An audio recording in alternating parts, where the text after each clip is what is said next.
Oi, voltou pra vocês, gente?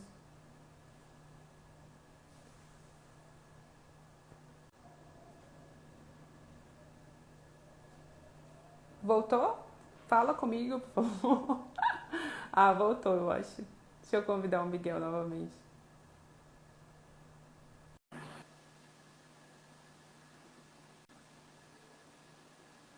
Miguel, ai, oi, caiu, né? Falando de Voltou. ansiedade, uma das coisas que me causa mais ansiedade na apresentação é essa situação. Agora a gente está mais tranquilo, mas no começo, falando um pouco de pandemia, isso gerava muita ansiedade, tanto nas crianças quanto nos pais, principalmente quando tinha aula, quando tinha prova. O que eu vi de pai ansioso, com medo que os filhos caíssem a conexão A e com isso conexão. eles ficassem com zero na prova foi absurdo. E falando nisso, né, de conexão, de pandemia, a gente pode falar também em relação à exposição a telas também, né? Que aumentou. Foi necessário, foi um recurso que nós tivemos para conseguir manter a vida perto do normal, envolvendo sociabilidade, a possibilidade de manter as aulas, mas isso gerou muita ansiedade também. Por quê? Porque você restringiu o contato pessoal, você abortou outras atividades que envolviam a presença, o deslocamento. Então, nós tivemos casos de crianças que ficaram mais ansiosas por não ter o contato e aquelas crianças que tinham já uma ansiedade social prévia à pandemia, intensificaram, muitas até regrediram. Crianças que estavam em tratamento para fobia social, a volta agora a gente viu elas com dificuldade, apresentando ansiedade de separação, apresentando piora da fobia social, no momento que elas tiveram que voltar. Nossa, muito interessante. O que eu percebo também em crianças menores, né, que não Uhum, tinham tido contato ainda com a escola, que vão começar a ter esse contato. Elas também não tiveram contato com crianças no parquinho, com tudo isso. exato. E aí eu vejo uma fobia maior ainda quando ela vê outra criança. Um dia no consultório, uma criança começou a chorar porque viu uma outra criança, assim, parecia que ela estava vendo um bicho, que ela nunca tinha visto outra criança. Às vezes ficaram fora do ar tanto tempo que acabaram não conseguindo se sentir à vontade. E também tem um outro fato, né, Karine, que a gente não pode esquecer.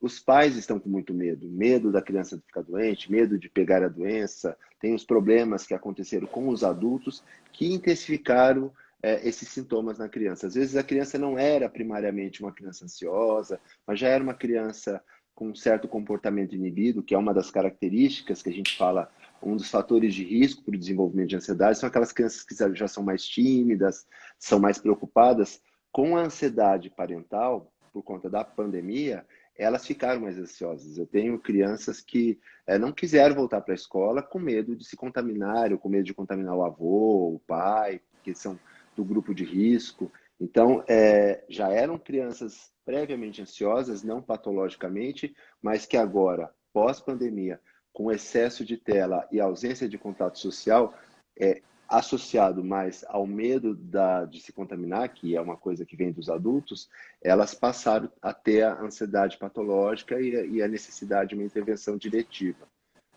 Isso. Eu até falo sempre para os pais para evitar, inclusive para a gente mesmo, né, de assistir Uhum, tantos canais de jornal, né? sim, Porque muita informação também em relação ao Covid causa essa ansiedade para adultos e imagina para criança, né? E também a sim. forma que os pais falam sobre a Covid para as crianças. Claro que tem que alertar, que tem que orientar, mas também tem essa forma de falar, senão a criança vai ficar mais ansiosa ainda. E por que que ela vai ficar ansiosa? Porque ela não tem o que fazer. O adulto ainda tem a escolha, já, porque a ansiedade está muito ligada também a uma sensação de perda de controle. A criança não tem nenhum controle sobre essa situação. Ela não tem poder de decisão. É os pais que vão decidir se ela vai, se ela fica, se ela vai para a escola. Então, muitas crianças acabam ficando com aquela sensação de impotência e isso intensifica mais e mais. Então, realmente, tem que tomar cuidado com excesso de informação, com ausência de filtro. Criança tem que fazer coisas de criança, não tem que ficar se apropriando dessas informações. Até porque elas não têm nada para fazer em relação a isso. É isso mesmo. Em relação à exposição a telas também, né? Lembrar Uhum. que antes dos 2 anos não é nem para ter exposição a telas, né? Nem de forma passiva. É verdade. Mas é que acaba acontecendo, eu sempre É, falo para os pais que é a chupeta dos anos 2020. Antigamente você deixava na chupeta, depois você colocava na televisão, mas a televisão tinha um, dois, três canais. O celular é infinito, a internet, os É, jogos, você tem o muito mais tablet. estímulos, o tablet. Verdade, fica tá cada vez mais difícil, né? Sim, sim. Talvez até porque os pais estão com menos tempo, eles estão também demandados pelas outras questões, trabalho. A gente somou tudo, não foi as crianças que saíram da escola, os pais também saíram das atividades presenciais. Quando eles foram voltando, muitas crianças começaram a sentir falta daquela presença permanente. Outras deram graças a Deus, porque elas tiveram um pouco mais de liberdade. Tem os dois lados, né? Tem, tem. Mas tem muitas crianças e adolescentes que ainda estão dentro de casa. A maioria dos lugares já está híbrido, né? Tipo, ou Uhum, já voltou totalmente presencial. E muitos pais ainda estão optando ainda por deixar a criança totalmente online, a criança ou adolescente. isso. E eu percebo que muitos não vão nem no parque, fazer alguma atividade ao ar livre. E aí está cada vez mais piorando. E às vezes eles não aceitam ou não percebem também que a criança está com ansiedade ou com depressão, algo do tipo. E aí vai Em só parte piorando. até porque eles estão ansiosos e eles É, entendem aquela reação da criança, do filho, como normal. Não, os pais estão ansiosos, os pais estão com mais medo, os pais estão inseguros e eles entendem que aquela insegurança é algo aceitável. Só que ela gera sofrimento, ela atrapalha a criança, ela faz com que ela fique menos ousada, ela tenha menos motivação para fazer as coisas. E você falou uma coisa importante, você falou de depressão. A depressão e a ansiedade, elas andam muito juntas. É como assim, a ansiedade às vezes é uma precursora de um quadro depressivo. Principalmente quando você vai retirando reforçadores sociais, reforçadores que a criança tinha antes da pandemia, aí ela vai ficando mais ansiosa, vai se isolando e com isso ela vai deprimindo também. ótimo. Amanhã tem live, inclusive, sobre depressão. Uma Hum, sequência.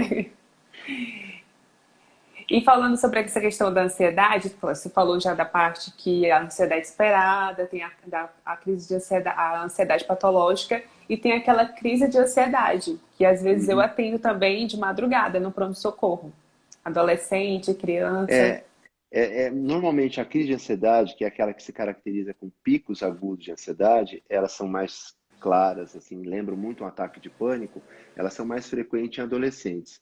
O que a gente vê mais em criança pequena é a ansiedade de separação, que é aquele medo que a criança tem, um medo patológico de se afastar dos pais, de ir para algum lugar que os pais não estejam presentes. Não é normal, é extremo. A ansiedade social, aquele medo de se expor ou de ir para um grupo social.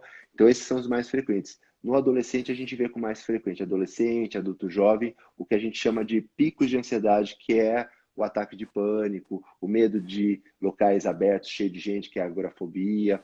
Então, a gente fala de ansiedade como se fosse uma coisa só, mas a gente tem tipos de ansiedade e elas um pouco que se misturam.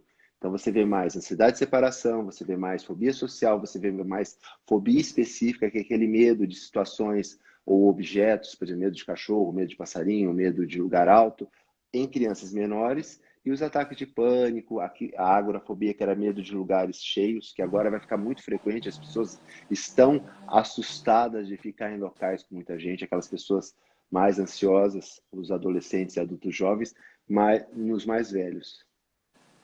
Ah, muito legal essa parte de. Uhum. Então, nem toda crise de ansiedade é um ataque de pânico. Não, não. É Ataque de isso. pânico é um tipo específico. Uhum. É uma ansiedade aguda, súbita, sem um gatilho, às vezes, claro. Às vezes pode até ter um gatilho específico, mas muitas vezes ele começa a acontecer subitamente. Então, se tem toda aquela reação física, taquicardia, taquipneia, sensação de sufocamento, sensação de frialdade das extremidades. Alguns até relatam, parece que eles vão morrer. Isso acontece muitas vezes de madrugada. Por isso você falou, acontece de Uhum. madrugada, os pais podem achar que o filho está tendo um pesadelo e não, às vezes é só um ataque de pânico. Quando isso começa a acontecer mais frequentemente, porque às vezes um ataque pode gerar a facilitação de haver outros ataques. Aí é que a gente fala do transtorno do pânico, quando você começa a ter ataques súbitos e repetidos. Muito interessante. E aí, quando que os pais devem saber que precisa de uma ajuda profissional? Ah, não, claro que quando tem esses ataques, eles levam ao pronto-socorro, geralmente.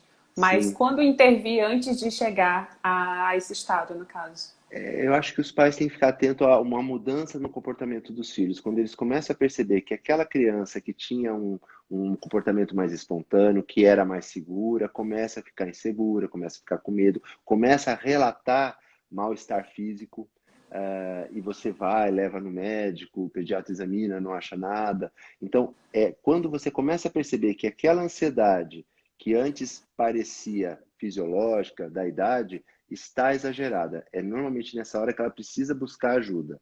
Não necessariamente buscar uma ajuda psiquiátrica. Às vezes o psiquiatra vai ficar com os casos mais graves. O próprio Uhum. pediatra tem condições de acolher essa queixa e dar uma orientação, direcionar. A psicologia tem um papel importantíssimo, não só Ótimo. para cuidar da criança no tratamento psicológico, mas também orientando os pais, às vezes fazendo uma avaliação do adulto que cuida dessa criança, para perceber se esse adulto não é tão ou mais ansioso, porque a relação é muito grande entre pais ansiosos, pais rígidos e a criança ser ansiosa. É verdade, eu vejo bastante isso. E às vezes os pais precisam entender que a terapia com a psicóloga não é só para criança, né? É para o Uhum. cuidador também, é para aquele Sim. responsável pela criança. E dos Às vezes sinais o que você falou que eu percebo. Oh, Não, pode pode falar. falar, desculpa. Não, não, era justamente isso. Eu gosto muito de reforçar a importância do cuidado com quem está cuidando, porque às vezes eles acham que simplesmente é cuidar da criança e os pais continuam tendo um movimento de ansiedade e não percebendo que a própria ansiedade piora o quadro da criança. Isso mesmo. E em relação aos sinais também, o que eu percebo bastante é alteração no apetite da criança. Uhum. Ou ela para de comer, né, ou diminui, ou começa a comer compulsivamente também. Tem os dois extremos. Às vezes gostava de brincar muito com um brinquedo, depois já não quer mais brincar, fica mais isolado no quarto, Uhum. não come mais à Sim. mesa. Exatamente, elas começam a mudar o comportamento. Os pais têm que estar atentos à mudança de comportamento. Não é toda mudança que indica um quadro patológico, mas aquela mudança significativa que traz prejuízo e que gera sofrimento para a criança e para o ambiente, é essa que a gente tem que ficar atento. Às vezes os pais querem ter a resposta no momento. Então, assim, meu filho não está bem, o que que eu faço? Bom, você não está bem, você não precisa se preocupar em fazer o diagnóstico, isso é o papel do médico. Você precisa ficar atento e buscar ajuda. Procura o médico que conhece a criança, porque muitas vezes a gente fala do papel do pediatra, porque o pediatra conhece aquela criança às vezes desde que ela nasceu, fez a recepção dela na maternidade, começou a acompanhar, fez o acompanhamento de puericultura, então o pediatra conhece o jeito daquela criança e percebe quando ela está diferente. Por isso eu acho tão importante a capacitação, a discussão, e eu valido muito a live que a gente está tendo agora, porque são dois profissionais, médicos de áreas distintas, mas com um objeto comum, que é o bem-estar da criança. Isso mesmo. É muito importante mesmo os pais estarem atentos, né, a esses sinais que já foi falado aqui e procurar ajuda profissional quando achar que isso é diferente. O que eu vejo também, bastante pais, ele tá, esse menino é birra, ele faz muita birra. Eu Hum, sempre pergunto assim, como que é essa birra? Ele tá me respondendo muito, ele é muito respondão, ele é mal educado, né? Tipo, não sei por que ele tá assim, eu não criei ele assim. Então se era uma criança e às vezes ele fala assim, não, ele era muito bonzinho antes e agora ele começou a responder. Isso é fase, né? Tudo bem, às vezes pode ser, mas se você tá achando diferente, o ideal é você relatar isso para o médico, para o pediatra, para o médico que acompanha. exato. Às vezes o comportamento opositor, um comportamento de birra, é justamente a forma que a criança faz para se esquivar da situação ansiogênica. Por exemplo, a criança começa a se recusar a querer ir para a aula presencial. Falando um pouquinho da quarentena. Às vezes os pais podem achar que é birra e, na verdade, investigando um pouco mais a fundo, você vai perceber que é um quadro de ansiedade de separação. Mas para isso você precisa fazer as perguntas corretas, entender que contexto. Por isso que não tem uma fórmula única para tratar ou para cuidar. Tudo vai depender de como que foi feita a avaliação clínica e definir quais são os possíveis gatilhos que causam aquele quadro ansioso. Muito bom. A gente pode colocar nas perguntas, tá? E enviando aviãozinho para convidar as pessoas. Quem tiver perguntas, comentários para acrescentar aqui na live, por favor. Aproveita aí o Dr. Miguel, um super especialista, Obrigado. que tem muito a agregar. Se quiser falar mais coisas, pode falar também, Miguel. Não, eu acho que o mais importante é saber definir que a ansiedade é frequente. Ninguém sabe qual é a prevalência, a maioria das pessoas, mas ela chega a quase 20% das crianças. Se a gente pensar isso em termos Bastante. populacionais, é muita coisa. E uma boa parcela não vai ser diagnosticada, consequentemente não vai ser tratada e vai ter episódios de ansiedade ao longo da vida. Pega aqueles adultos com quadros ansiosos graves, com fóbicos sociais, ou adultos que têm ataque de pânico, que já estão em tratamento, boa parcela dessas pessoas começou com sintomas ainda na infância e na adolescência. Eu acho que um outro ponto importante também é lembrar que a ansiedade é porta de entrada para outros transtornos. A depressão, a gente acabou de falar, mas dependência química. Muitos adolescentes começam a usar álcool, maconha, para conseguirem controlar a ansiedade, principalmente a ansiedade social. É frequente que as crianças, os adolescentes ansiosos, tenham uma sensação de desesperança, possam ter comportamentos autodestrutivos. A gente está no mês de setembro, mês do suicídio, do combate e a prevenção ao suicídio, então a gente não pode esquecer que a ansiedade também é fator de risco.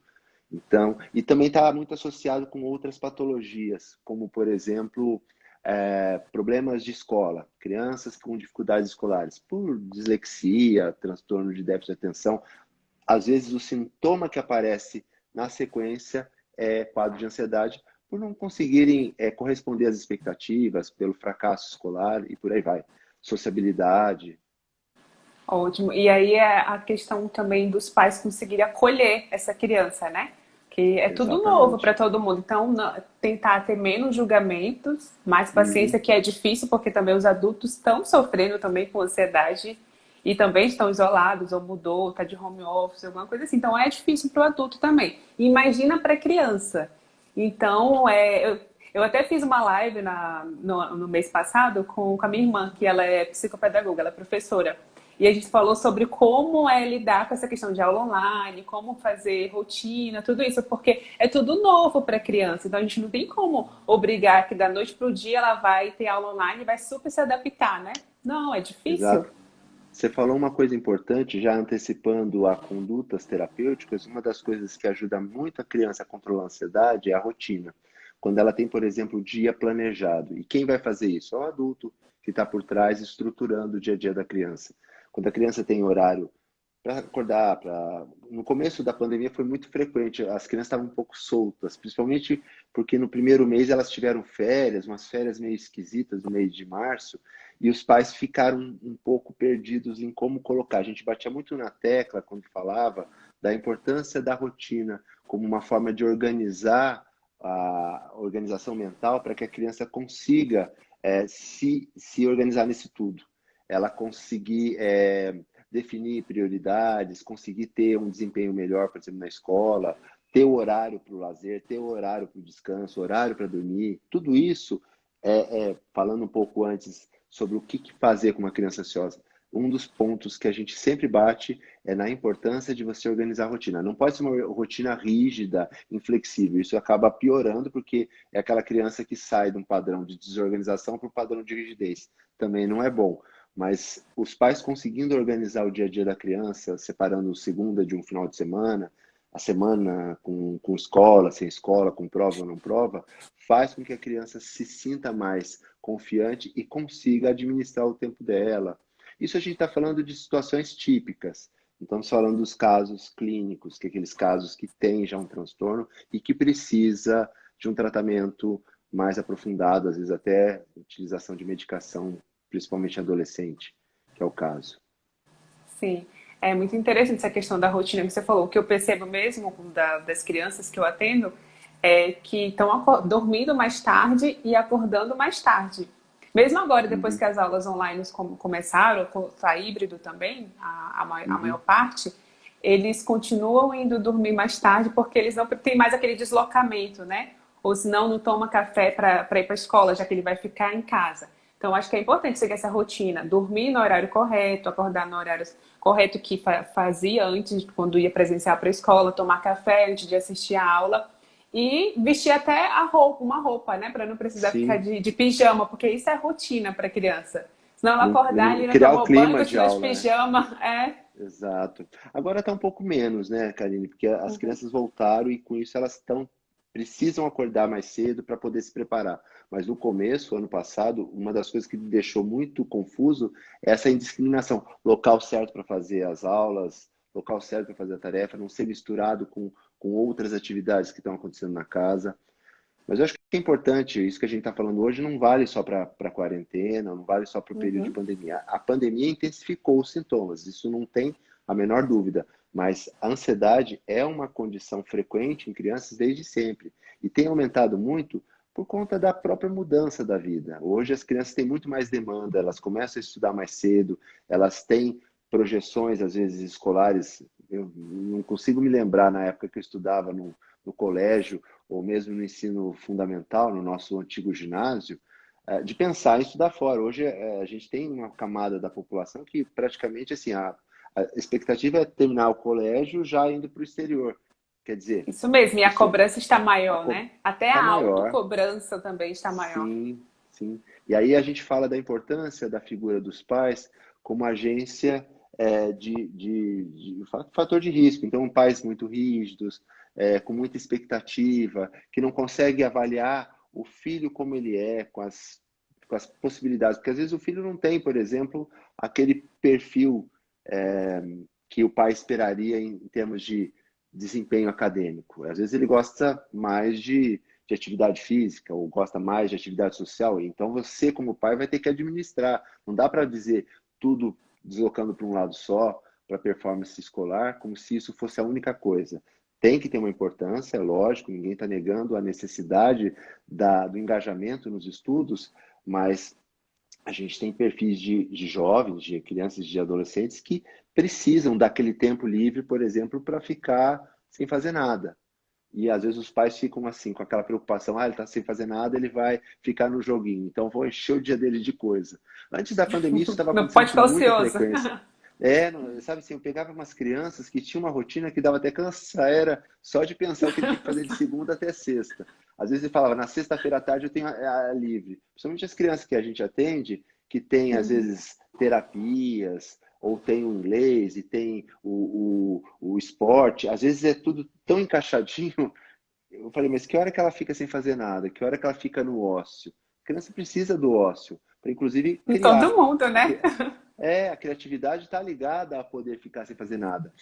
Por isso que quando elas ficam sem fazer nada, elas ficam ansiosas, porque elas têm tudo tão engendrado que elas não têm criatividade para desenvolver nada, para ler um livro, para fazer uma coisa espontânea por elas mesmas. Que ela já tem tudo muito metódico, organizado, né, na rotina. Isso. Uma Uhum. rotina cheia, uma agenda cheia. Vou ler algumas perguntas, tá bom? Que mandaram Pode, aqui. pode. A Marcela falou que a filha dela fica ansiosa com coisas que irão acontecer. Conta dias, conta horas, chega até a vomitar. Então ela tem um sintoma já que é de vômito, né? Isso. Bom, essa a gente fala que é uma ansiedade antecipatória, que é aquela preocupação com algo que vai acontecer. Quando ela tem isso diante de uma viagem que ela está esperando muito, quando ela tem isso diante de um presente que ela vai ganhar, pode ser exagerado, mas é muito pontual. O problema é quando a criança tem esse comportamento para tudo. Então ela passa a viver em função de coisas que estão acontecendo. Sempre fala que ansiedade é excesso de futuro, assim como depressão é excesso de passado. Então, aquela criança que não consegue viver o momento presente. Por isso que eu estava falando do ócio. É importante porque a criança precisa aprender a viver o momento presente, a criar no presente. Então, assim, a gente fica preocupado, claro, quando a criança passa mal, mas às vezes é uma coisa que ela está esperando tanto e é uma coisa tão pontual, isso não é patológico. Isso causa um desconforto, mas não é doença. A doença é quando isso se torna um padrão de funcionamento da criança, uma preocupação com tudo que ainda vai acontecer. Ela não vive o que está acontecendo agora. Quando chega o futuro, ela já está preocupada com o que vai acontecer lá na frente. Ótimo.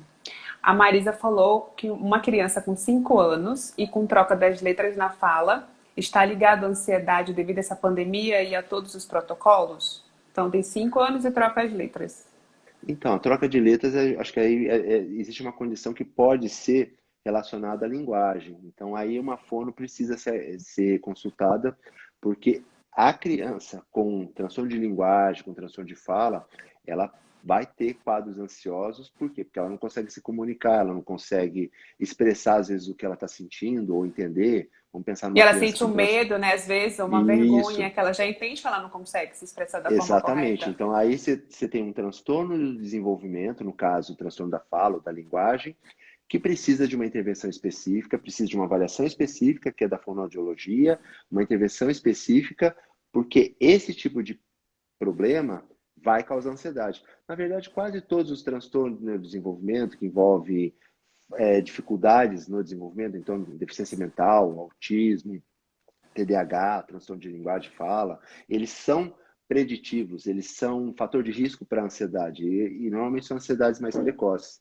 que estão relacionadas ao problema de base, mas que mesmo depois que você corrige, eu tenho um paciente hoje, ele é adulto, e ele era bem ansioso. Aliás, ele ainda é ansioso, ele tem uma fobia social, e o primeiro sintoma que ele tinha de criança era um transtorno de linguagem muito sério. Hoje você não percebe que ele tem. Foi tratado corretamente durante a infância.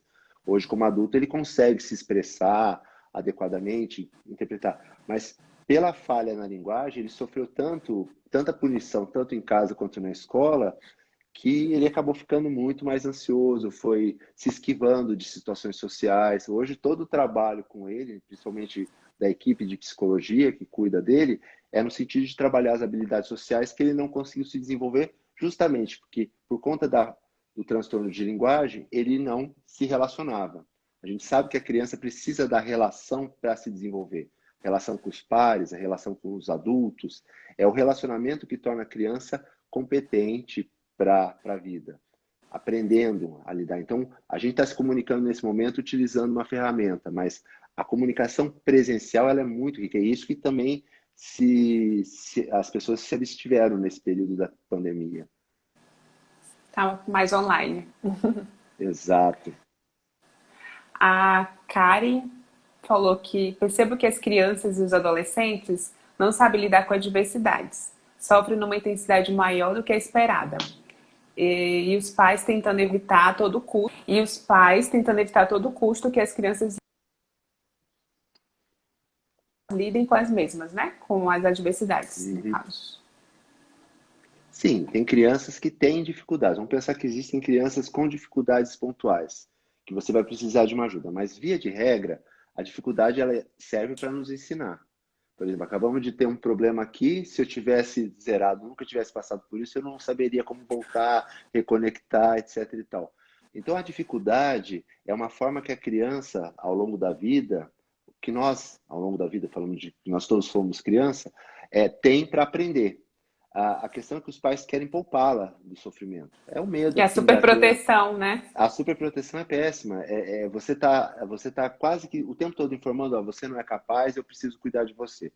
Às E vezes eu o acho pai que tem essa que deixar. superproteção já vem também de uma ansiedade dos pais, né? Exatamente, é isso que a gente está falando. Fator de risco para ansiedade em criança, pais ansiosos, pais preocupados, superprotetores, ou pais muito rígidos, pais muito obsessivos, perfeccionistas. São aqueles extremos que a gente fala, ou não deixa andar, ou quer que ande perfeito desde o primeiro passo. Eu percebo bastante isso também. Tem uma outra pergunta da Cláudia. Quando a criança tem uma ansiedade antecipatória, devemos evitar de contar para elas coisas, como a viagem, como a futura viagem, ou como trabalhar com essa ansiedade. É isso. Às vezes os pais precisam poupar, principalmente quando não vai ajudar, por exemplo, vai vir um presente que ela está querendo muito, o nível de sofrimento que a criança fica é muito grande, às vezes com crianças menores isso acontece com frequência, então às vezes vale a pena não expô-la desnecessariamente. Mas tem situação que não tem jeito, por exemplo, ela vai mudar de escola, ela sabe que ela vai para uma escola nova. Então, os pais vão preparando ela. Olha, eu sei que você não conhece ninguém, mas olha que legal, você vai fazer amigos novos. Então, mostrar para a criança a naturalidade da situação. Quem que não tem medo, por exemplo, do novo? Quem nunca É. fez uma exposição? Mesmo a pessoa que não tem quadros fóbicos, não tem ansiedade social, ela fica preocupada, por exemplo, se ela tiver que fazer uma apresentação. Eu me lembro que a primeira vez, e única, felizmente, que eu tive que fazer uma apresentação em inglês, eu não tenho um domínio do inglês para poder me expressar adequadamente. Nossa, eu fiquei numa angústia, e foi tão engraçado, fui num congresso internacional, e na sala só tinha brasileiro, mas eu tive que falar inglês, porque poderia aparecer algum estrangeiro lá. Então, eu fiquei todo aquele... Então, a gente fica ansioso com aquilo que é novo. Isso que a gente já é adulto, já conseguiu, já passou por várias Sim. experiências. E isso Isso é é uma ansiedade normal. esperada, né? Porque Exato. somos seres Então, os, humanos, temos os, sentimentos. exatamente, os pais precisam desmistificar. E quando o pai vai tratando aquilo com naturalidade, fala assim, mas você não tem que se preocupar, eu vou estar junto com você, dando aquele apoio, você vai fazendo com que a criança fique confiante em si. E quando ela consegue se expor e vencer aquele desafio, nossa, que coisa mais reforçadora que a sensação de você vencer uma coisa da qual você tinha muito medo, muita preocupação. Eu lembro que as primeiras aulas que eu fui dar, eu fui uma criança tímida, extremamente tímido. Eu Eu, eu, também. era, eu era grande, então eu chamava atenção. Então eu andava todo duro, por quê? Porque eu chamava atenção, virava um ciclo vicioso. Então as primeiras vezes que eu fui dar aula, eu gaguejava. E não é que eu deixei de ficar envergonhado. Toda vez que eu tenho uma exposição nova, eu respiro tudo. Então a gente vai aprendendo, a gente vai criando os nossos mecanismos de enfrentamento, que é isso que os pais precisam. É que às vezes aquelas ferramentas básicas não ajudam aquela criança. Por quê? Porque o nível de comprometimento já é muito grande, né? Então a gente precisa da ajuda profissional. Mas eu diria que a grande maioria das crianças que está com dificuldades nessa esfera, os pais mais tranquilos, mais confiantes, o que o pai não pode é minimizar, falar assim, isso é bobagem. Não é bobagem. Para aquela criança É, aquilo é difícil. Então, assim, não, eu sei que você está sentindo, pode até falar isso, você não sabe nada, porque você não está no lugar dela, mas olha, eu já fiquei assim também, mas você vai conseguir, se não conseguir, você vai conseguir da próxima vez. tá tudo bem, né? Inclusive, Exato. eu acho isso legal e bonitinho, até quando as mães chegam, as mães, os pais chegam no consultório e as crianças começam a chorar e falam assim: olha, lembra que eu te falei que você estava brincando com essa bonequinha, com o estetoscópio? É a mesma coisa, a doutora também só vai ouvir seu coração. Então, isso é preparar a criança, né? Porque é natural, você fala assim, é natural a É, criança chorar lá lógico. no consultório. Então, você preparar a criança para Isso é esse muito ruim. novo. Quando os adultos não validam um sentimento de medo, de ansiedade que a criança tem. Às vezes é um sentimento, não é um quadro, não é um transtorno. Mas ela está ansiosa. Então, não validar é péssimo, porque você está ridicularizando ela, está dizendo algo que você está sentindo não tem importância nenhuma. Você é uma fraquinha, você não tem coragem. Isso é muito ruim para a autoestima. Imagina quando é menino que o pai ou a mãe fala assim: ah, porque você tá chorando, você não é homem? Porque a Puta, gente isso é escuta pior, muito sabe? isso no Como consultório. se o homem não pudesse sentir. Aliás, o homem não pode, o homem tem que sentir. A gente vê o quanto que a masculinidade tóxica faz mal para os adultos que eles se tornam É, depois. Não consegue se vincular aos próprios sentimentos. Porque a gente só vai vencer os desafios quando a gente conseguir conhecê-los, quando a gente conhecer os nossos recursos. Se a gente não é exposto, a gente não conhece o nosso potencial. ótimo. Vou ler outro comentário. Ah, tem um elogio aqui da Marisa Mesquita. Doutor Miguel, Ah, você é um mestre nato. A clareza e simplicidade das suas respostas é admirável. Realmente vou ter que concordar. Parabéns. Estou obrigado. adorando. Marisa é uma fofa, uma mama. A Rose falou: minha filha chora sempre que se vê em uma situação que não sabe lidar. Por exemplo, na escola, se ela não consegue fazer uma atividade, ela chora. Isso pode ser ansiedade? Rose, a gente vai verificar se isso é um padrão que ela se repete em todas as situações em que ela está exposta a uma avaliação, porque uma atividade é sempre uma situação de avaliação.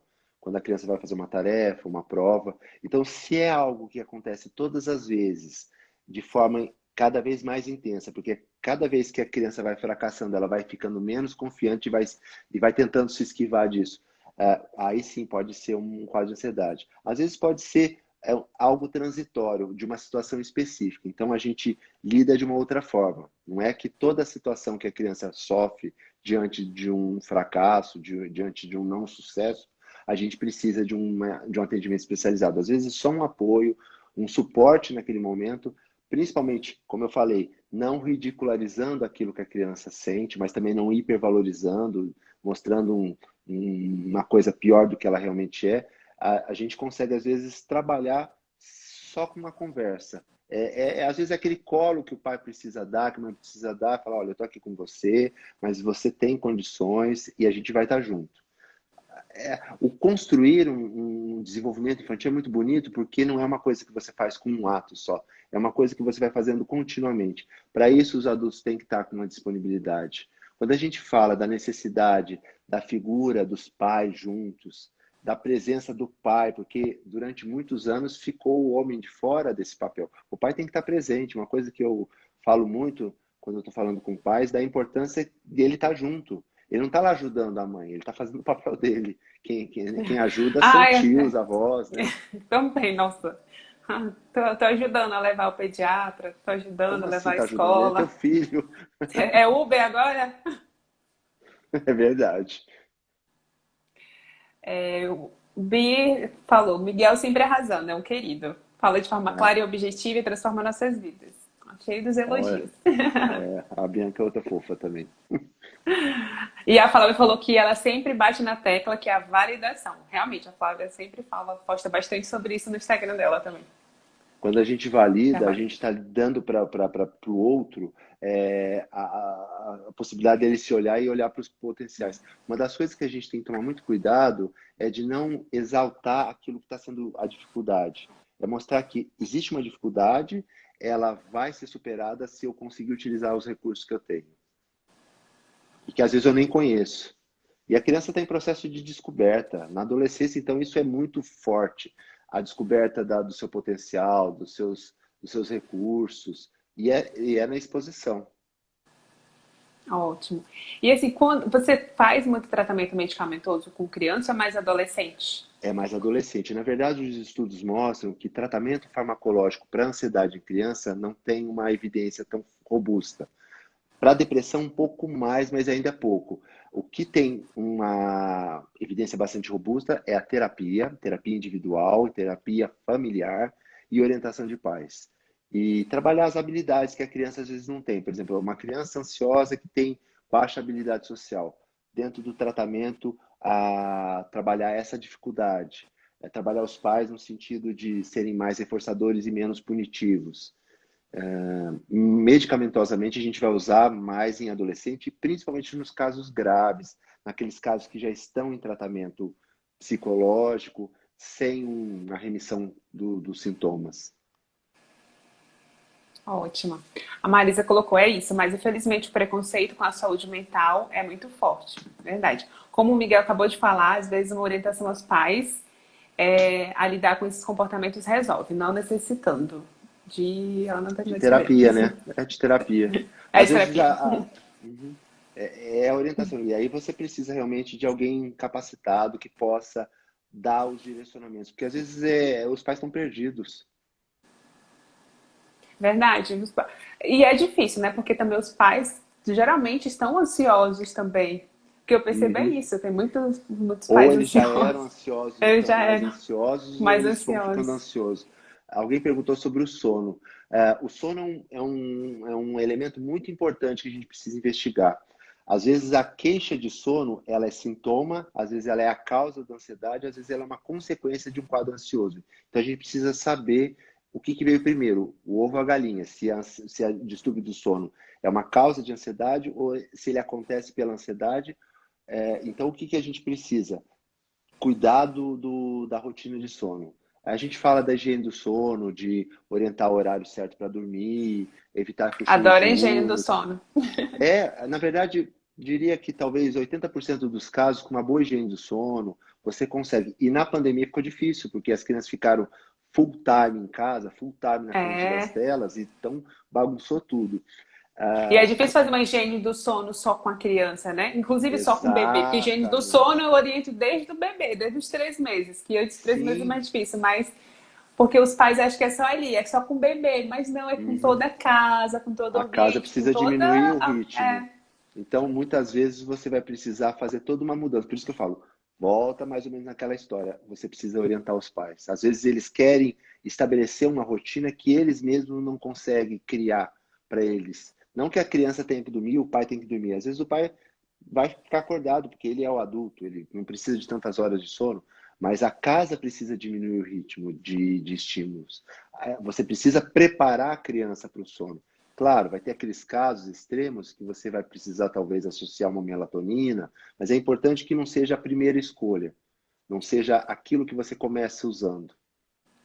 É isso que eu percebo. Às vezes os pais querem uma medicação milagrosa, né? Eles não querem começar pela higiene do sono, eles já querem É começar porque dá pelo mais trabalho, medicamento. né, Karine? É, A gente sempre fala, tem aqueles pais, quando eu vejo isso muito na clínica, tem aqueles pais que, assim, falar de dar remédio para qualquer condição é quase como você falar, vou dar um tiro no teu filho. Não, remédio tem uma indicação.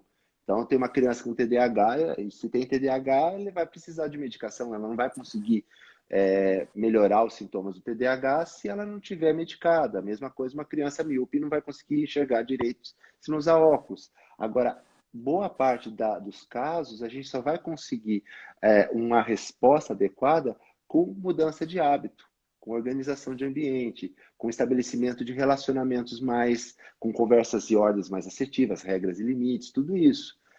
O papel da parentalidade, a gente vai conversar na semana que vem, acho que na quarta-feira com uma outra colega, é justamente essa discussão. Os pais ficaram perdidos no meio de tantas ideias. Então, acabou aquela coisa da punição, porque antes os pais olhavam torto e o filho já obedecia, mas era uma coisa que era mais o controle do medo do que da, da introjeção das regras, porque o do que a medo da gente punição precisa, física até, né? exato, da punição física, da perda do afeto, que muitas vezes Uhum. os pais ficavam, eu não quero falar com você, ficava uma semana sem falar quando o filho aprontava. Coisa terrível você ter dúvida do afeto dos seus pais. Então, porque dá trabalho você estabelecer uma rotina. Até porque a gente às vezes não tem essa disciplina. Quem aqui pode dizer se faz uma rotina de alimentação, uma rotina de sono, uma rotina de atividade física? Nossa, é muito Sabendo que difícil. todo mundo sabe que faz bem, todo mundo sabe que é necessário, mas a gente tem dificuldade. É verdade. É difícil seguir rotina, né? Ou Uhum. a Karen falou, quando o sono está muito comprometido em um caso de ansiedade de separação, a medicação não é indicada? Ela fala, pensamentos ruminantes sobre a morte dos pais, da irmã ou dela própria. Então, aí você está falando, Karen, de uma situação muito específica. A gente precisa ver se a criança não está com outras condições. Por exemplo, uma criança com ansiedade de separação, ela pode ter esse pensamento ruminante. Então, aí nós já estamos falando de um diagnóstico que precisa ser esclarecido e aí intervenções específicas. Então, a criança, por exemplo, com ansiedade de separação, ela tem realmente pensamentos ruminantes, de medo de se afastar da figura de referência, normalmente dos pais, e achar que se ele for dormir no outro quarto, se ele for para a escola, os pais vão morrer. Isso é um dos sintomas que a gente investiga. Ah, muito interessante. Quem tiver mais perguntas, pode colocar aqui, ou na caixinha, ou nos comentários. E falando em perguntas, eu perguntei para você sobre o brinquedo, porque muitos pais me perguntaram também. Eu vi que Uhum. realmente não tinha tanta, não encontrei nada científico sobre o brinquedo. Eu gostei dessa explicação lá do plástico bolha. Mas aí parece para plástico. Você não falou que brinquedo que é? O brinquedo, qual que é o nome mesmo? O, eu também esqueci. Gente, É coloca aquele aí que nos parece. comentários um coloridinho que você fica apertando. Como é que é o nome desse brinquedo? Quem souber, coloca aí, por favor, nos comentários. Que tá uma febre, que todas as crianças e os adolescentes estão usando. Que parece um É, plástico bolha mesmo. plástico bolha. Quem não gosta? Eu já não tenho paciência, eu quero estourar tudo junto. Então eu não ia conseguir fazer isso. As crianças estão usando bastante. É Fit Toy? É Fit Toy? É algum nome assim, mas não é o Fit Toy ainda o nome. É um coloridinho que tem de coração, de vários formatos. E aí fica apertando, assim.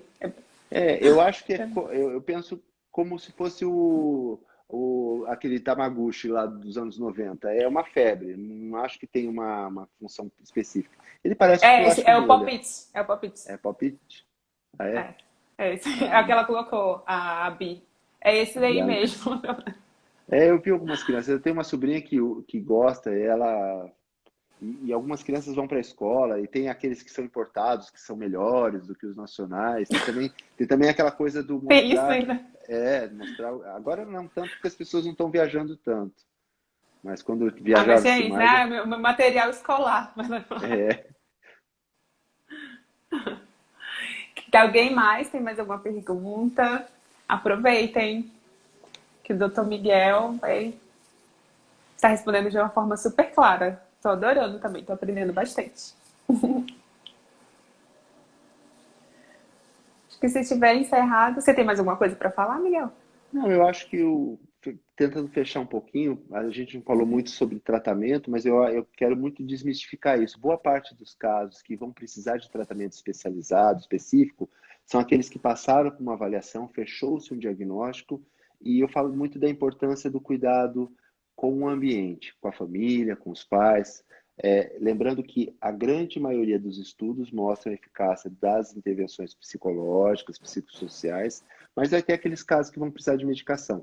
Normalmente são crianças mais velhas, normalmente adolescentes que a gente acaba utilizando. E quais medicação? As mesmas que a gente usa para adulto, apesar delas não terem uma aprovação definitiva, uma outra medicação, como fluoxetina, sertralina, mas elas não são a primeira escolha. E isso a gente só define depois de uma boa avaliação clínica. Porém, mesmo aqueles casos que não fecham diagnóstico completo, eles precisam ser cuidados justamente para que eles não se agravem. Então, é importante cuidar mesmo daquela ansiedade leve. Está gerando sofrimento, está trazendo prejuízo, tem um histórico familiar compatível com o quadro de ansiedade, a gente precisa cuidar. E ansiedade, criança também tem ansiedade, viu, gente? Porque eu escuto isso Sim, bastante também, né? Ah, a criança não tem preocupação, não tem conta para tem, pagar. A opa. criança tem ansiedade, Ela, ansiedade não é frescura. uhum, é tirar essa ideia. Tem sofrimento junto. É, tirar esse tabu da ansiedade em crianças. Então tá bom. Ah, acho que foi isso. Adorei nosso bate-papo. Obrigado, Kaline. Obrigado, pessoal que participou, pelas perguntas. É sempre muito estimulante conversar, mesmo sendo online, mesmo estando sob controle da possibilidade da internet falhar. Isso para mim é ansiogênico. Ficar deixando um computador, um celular. Eu fiquei preocupado. Eu falei, nossa, eu não posso esquecer de botar a bateria. Será que vai dar tempo de eu... A gente Que é uma precisa da ansiedade ansiedade. esperada, né? Porque é o Sim, novo. sim, é o novo, é uma exposição. A gente É, precisa saber lidar com a nossa ansiedade. Negar a ansiedade faz com que a gente não se prepare. sim, A ansiedade é adaptativa. Se a gente não tivesse a isso. ansiedade, a gente não se prepararia para situações Não adversas. estudaria, né? Para que Uhum, é isso. exatamente. É, mas é muito legal. Eu falei pra você que agora eu já fiz mais lives, mas as minhas primeiras. E até hoje, claro que eu tenho ansiedade, eu fico ansiosa, Ah, mais mas os nervosa quando eu artistas, vou iniciar. eu já vi atores de teatro consagrados, todos eles ficam ansiosos na primeira apresentação. Poxa, tem que dar tudo certo. Então, a ansiedade é parte da vida, é parte da existência humana. O que a gente precisa é cuidar daquilo que extrapola o limite, que causa problema. E a gente precisa ficar atento para as crianças poderem expressar essa ansiedade e serem cuidadas, não serem ridicularizadas, porque durante muito tempo isso foi visto como frescura. Fato. Principalmente com os meninos. As meninas sempre tiveram oportunidade de expressar as emoções. Felizmente isso está mudando. A duras penas. Que bom, né? Que é a masculinidade tóxica. É tão tóxica, inclusive, para as mulheres, fato, né? O feminicídio é resultado dessa masculinidade tóxica, Isso. mas os próprios homens sofrem. É, não pode expressar suas emoções, né? Querem Uhum. expressar, mas não expressam. Expressam de um jeito É, torto. Obrigado, tem isso Kaline. também. Ah, eu que agradeço. Tchau, Forte boa abraço. noite. Tchau, tchau. Tchau.